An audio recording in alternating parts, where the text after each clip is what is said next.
15일 부산에서 UN 플라스틱 협약 제5차 정부 간 협상위원회가 시작됩니다. 170여 개 나라 정부 대표단이 참가해 플라스틱 오염을 줄이는 구속력 있는 협약을 논의하게 되는데요. 지구촌의 시선이 플라스틱 문제에 쏠리고 있습니다. 전 세계에서 벌어지고 있는 모든 궁금한 이야기, 오늘도 글로벌 Y에서 알아보겠습니다.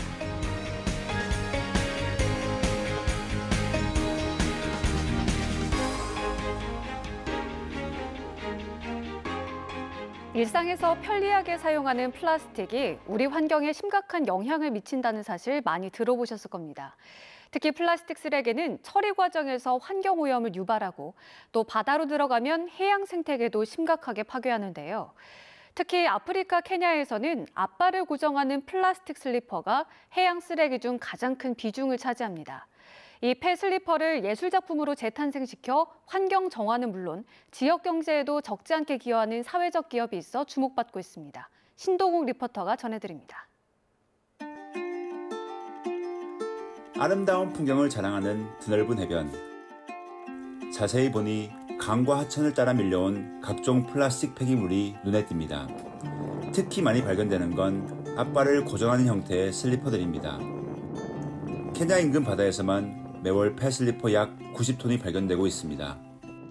We actually have a growing challenge with the waste management. It is estimated that Kenya generates 20,000 tons monthly, which translates to about 8 million tons.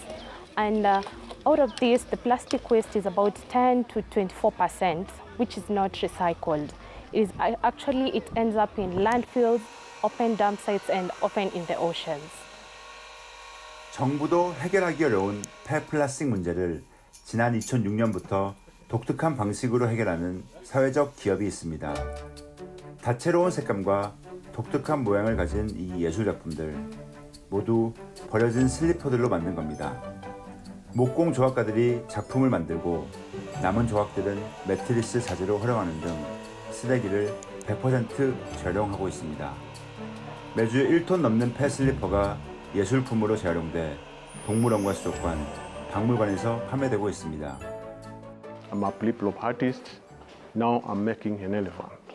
Because there before we used to work on woodwork, of which it came into a state where the state banned the cutting of the trees. So we changed into this art, of which it is amazing. She was doing research in the coast of Kenya, and she saw kids playing with toys made out of flip-flops. So she had an epiphany. She thought she could make sculptures that could do really well in the market. 기업의 활동은 해양 생태계 보호뿐만 아니라 지역 실업 문제 해결에도 도움을 주고 있습니다. 조각가와 폐 슬리퍼를 모으는 담당자 등 주민 1,200여 명을 채용했는데 다양한 직원 복지 프로그램을 통해 자녀 교육이나 땅과 가축을 사는 데 필요한 돈을 지원하면서 지역 경제에도 이바지하고 있습니다. What I do in Ocean Soul is clean the flip-flops. Ocean Soul has helped me a lot because I'm the breadwinner in the family. I have a kid. It helped me to provide for her. 폐 슬리퍼 작품으로 환경을 보호하고 지역사회 실업 문제까지 해결하는 선순환에 나선 케냐의 사회적 기업. 지난해 폐 슬리퍼 75만 개를 재활용한 데 이어 올해엔 100만 개를 목표로 설정했습니다. 케냐 나이로비에서 YTN 월드 신동욱입니다. 독일은 오래전부터 플라스틱 등의 재활용률을 높이기 위한 다양한 정책을 펼쳐왔습니다. 빈 페트병을 반납하면 보조금을 주는 정책은 물론 엄격한 배출분리 제도를 적용해 벌금을 부과하기도 하는데요. 플라스틱 처리 문제 해결을 위해 독일 사람들은 어떤 노력을 기울이고 있을지 김겨울 리포터가 전해드립니다. 슈퍼마켓에 온 사람들이 빈 플라스틱 병을 무인 공병 회수기에 넣습니다. 자동화 기계가 병을 인식하자 일정 금액의 영수증이 출력됩니다. 마트에서 물건을 살 때 그 금액만큼 할인을 받거나 현금으로 받을 수 있는 보증금 제도입니다.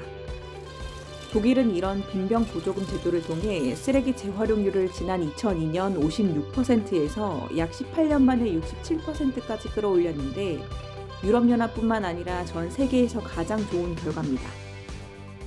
Das Pfandflaschensystem ist ganz gut, weil wir das halt dadurch unseren täglichen Müllverbrauch so ein bisschen mindern können und wir gleichzeitig die Plastiksachen nicht nur einmal benutzen, sondern auch einfach mehrmals benutzen können. 플라스틱 폐기물을 줄이기 위해 적극적인 정책을 펼치고 있는 독일. 지난 2022년부터는 대형마트 등에서 일회용 비닐봉지 사용을 전면 금지하고 있습니다. 이에 호응해 일반 시민들도 장바구니와 종이 가방을 사용하며 플라스틱 사용 줄이기에 적극 동참하고 있습니다. Wir versuchen zum Beispiel immer Gemüse, die nie eingepackt sind, zu kaufen. Das ist manchmal auch schwierig. Also, da kann man hier kaufen, zum Beispiel bei Alnatura. Das ist dann. 플라스틱만이 아닙니다.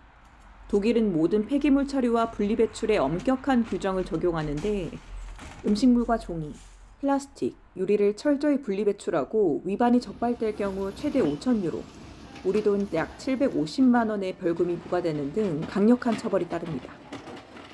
Dieses Pfandsystem soll ja zum Ziel haben, dass man Müll vermeidet und Flaschen recycelt und wieder in den Markt bringt. Und das ist auf jeden Fall eine sehr, sehr positive Sache. 이처럼 선도적인 플라스틱 배출 정책에도 불구하고 환경 전문가들은 여전히 해결해야 할 과제가 많다고 지적합니다. There are still technical issues that need to be solved, so this means only a certain part of what's returned is actually recycled. The rest is still causing problems. So we need to further develop the system. 인간에게 편의를 제공하고 있지만 생태계에 누적돼 오염 문제를 일으키고 있는 플라스틱 사용. 사용을 중단할 순 없지만 친환경적이고 지속 가능한 사용을 위해 전에 없는 노력과 관심이 절실한 상황입니다. 독일 함부르크에서 YTN-월드 김겨울입니다. 버블티의 나라 타이완의 음료 판매점에서는 앞으로 일회용 플라스틱 컵에 담긴 음료를 구매할 수 없게 됐습니다. 심각한 해양오염 문제를 해결하기 위해 타이완 정부가 플라스틱 없는 사회를 목표로 한 조치를 시행했기 때문인데요. 강우현 리포터가 카메라에 담았습니다. 시원한 음료를 매장에서 즐기는 사람들과 포장하는 사람들 모두 같은 종이컵을 손에 들고 있습니다. 타이완 환경부가 지난 9월부터 타이완 전역의 음료 판매점을 대상으로 일회용 컵을 금지하는 정책을 시작했는데 매장에서 종이컵을 제공하거나 고객이 텀블러를 지참하도록 유도한 겁니다. 其实都不会，因为我觉得环保还是大家现在比较想要守护的议题。然后杯子的部分，现在有太多选择，有很多很轻的或很方便携带的，所以不会是一个问题。 지난 2021년의 경우 타이완의 해양 폐기물 가운데 플라스틱 비율은 약 92.8%, 그중 약 78.9%가 일회용 포장재라는 통계가 나올 만큼 플라스틱은 해양 오염의 주 원인으로 꼽힙니다. 섬나라라는 특성상 해양 생태계가 중요한데 이런 통계가 잇따라 보고되자 타이완 정부는 플라스틱 근절을 위해 더 집중하고 있습니다. 目前的话大概10%，可是最近有越来越多的趋势。目前大概占比10%，但是最近有越来越多的趋势。对业者，对我们来说，应该只是成本就会比较高，因为纸类可能会比塑胶贵很多，所以对我们店家来说，成本是高的。但是对 덕분에 플라스틱 대체품은 일반 시민의 삶 속에도 자연스레 스며들고 있습니다. 비닐봉지 무상 제공이 중단된 마트에서 에코백에 구매품을 담는 모습은 흔히 볼 수 있는 풍경이 됐습니다. 可以把它省下来，因为这种塑胶袋越多的话，在家里就变成一个太多的垃圾，所以我们就不需要用现金去换垃圾。嘿，我们的心态是这样子啊，而且环袋的话，不能再用的时候，我们就再丢弃。 再换别的，对。 편의점을 찾은 사람들이 손쉽게 가게 앞 공병 회수기계에 빈 페트병을 넣을 만큼 재활용은 이제 습관으로 자리 잡았습니다. 现金折就是换点数可以去商店里面去折现金。哦，就带小孩子去落实资源回收，保护环境。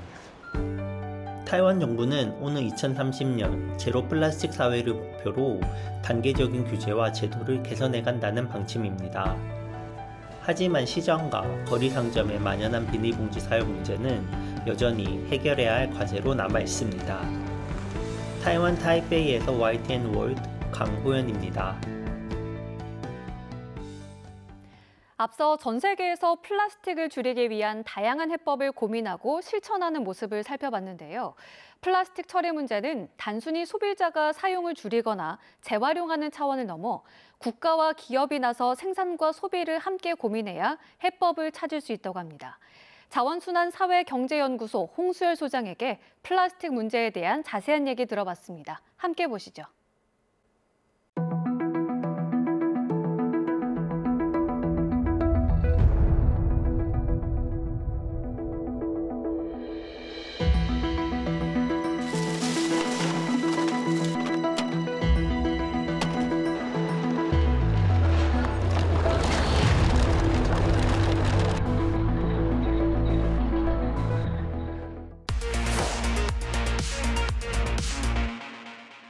한 2019년 기준으로 한 3억 5천만 톤 정도가 발생을 하는데요. 역시 2060년이 되면은 이제 3배 이상 증가할 수밖에 없는 상태인데, 쓰레기 발생량은 계속해서 증가하면서 문제가 심각해지는데 재활용은 매우 안 되는 물질이거든요. 그러니까 이 정도의 추세대로 가면 2060년이 되면 재활용률이 20%가 안 되는 걸로 나타나요. 그러니까 실제 소각이나 매립되거나 아니면 환경에 투기되어서 바다로 들어가는 쓰레기의 양은 절대적으로 커질 수밖에 없는 거잖아요. 플라스틱에 지금 한 16,000가지 정도의 화학 물질이 첨가제로 사용이 되는 것인데, 이 중에서 한 4,200가지 정도는 매우 유해한 물질로 분류가 되고요. 11,000가지 정도는 테스트 자체가 없었기 때문에 유해한지 여부조차 파악도 못해요. 그러니까 알츠하이머병 환자의 뇌가 일반 환자들의 뇌보다 미세 플라스틱이 훨씬 더 많이 쌓여 있더라, 뭐 이런 조사 결과도 있거든요. 그리고 뭐 우리 몸에 염증 반응들 일으킨다든지, 뭐 항생제 같은 약이 잘 안 듣게 한다든지, 뭐 그 혈액의 미세 플라스틱 때문에 심장 질환의 위험성을 높인다든지, 쓰레기로 인해서 생태계 파괴 문제도 굉장히 심각하거든요. 2050년이 되면은 물고기보다 플라스틱의 양이, 쓰레기 양이 훨씬 더 많아질 것이다, 이런 얘기도 나오는 것이죠. 플라스틱에 대한 수요는 아직도 충분히 남아 있는 것이고, 이 시장을 대비해서 중국과 같은 국가들은 경쟁력 있는 대규모의 플라스틱 생산 설비를 지금 설치를 하고 있는 거거든요. 앞으로 자국의 주축 산업이 될 수 있는 영역인데, 이제 플라스틱 산업을 죽이자라고 하게 되면은 그런 신흥 경제 국가들 입장에서도 받아들이기 어려운 것이죠. 그러니까 지금 우리가 쓰는 플라스틱의 99%는 석유로 만드는 거거든요. 그러니까 연료로 사용되는 석유의 미래가 매우 불확실해졌다. 그러면 이제 산유국들 입장에서는 석유를 팔아서 국가 재정의 대부분을 충당을 해야 되는데, 석유의 생명을 연장하기 위해서 그 플라스틱에 대한 투자가 늘어나는 것이죠. 그러니까 플라스틱은 산유국이나 아니면 석유 산업의 입장에서 보게 되면은 마지막 남은 생명줄인 거죠. 2022년에 유엔 환경총회에서 플라스틱 국제협약을 2024년 말까지 만들자라고 했을 때 두 가지를 핵심으로 내세운 거거든요. 첫 번째는 전 과정 관리를 해야 된다. 플라스틱의 생산부터 쓰레기 관리까지 이 전 과정을 관리를 해야 돼. 두 번째가 법적 구속력이 있어야 돼. 좀 더 강한 의무와 명확한 목표를 담은 협약이 되어야 돼. 이렇게 시작을 한 것이고요. 이제 사실은 생산과 소비가 연결되어 있는 문제인데 수명이 짧은 한 번 쓰고 버리는 일회용 그 플라스틱 제품들의 소비를 어떻게 줄일 것인가라는 것에 대한 논의가 우선적으로 집중적으로 될 필요가 있다고 생각을 하고요. 생수나 음료들이 모두 일회용 페트병에 담겨서 판매되고 있는데 그 일회용 페트병을 쓰지 맙시다라고 이야기를 하게 되면 이제 소비자들은 할 수 있는 방법들이 없거든요. 그럼 소비자들이 일회용 페트병 제품을 소비할 거냐, 재사용 유리병 제품을 소비할 것이냐 이런 선택지가 주어져야 된다라고 하는 것이죠. 텀블러나 자기 용기를 들고 다니는 것에 대해서 좀 더 강력한 인센티브를 주는 제도라든지 소비자들에게 일회용품 사용을 줄입시다라고 하는 캠페인을 병행해야 될 거라고 생각합니다.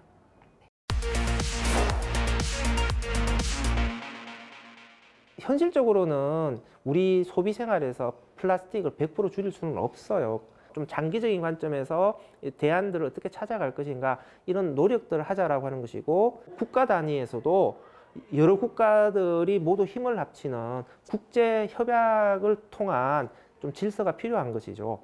그래서 이제 모두 플라스틱의 오염 문제를 해결하기 위해서 우리 모두가 함께 지혜를 모아가고 있는 과정이다. 이렇게 보시고 플라스틱 국제협약도 좀 성사될 수 있도록 많은 관심과 지지를 해줬으면 좋겠습니다.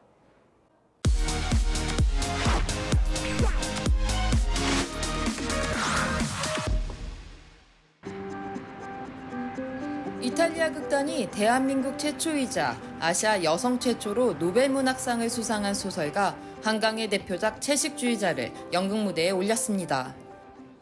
어두운 조명 아래 선 주인공 영혜가 고기를 집어 쓰레기통에 던져버립니다. 적막감 가득한 무대에서 단호한 몸짓으로 움직이는 배우의 모습에 관객들은 어느새 현실을 떠나 작품 속으로 깊이 빠져듭니다.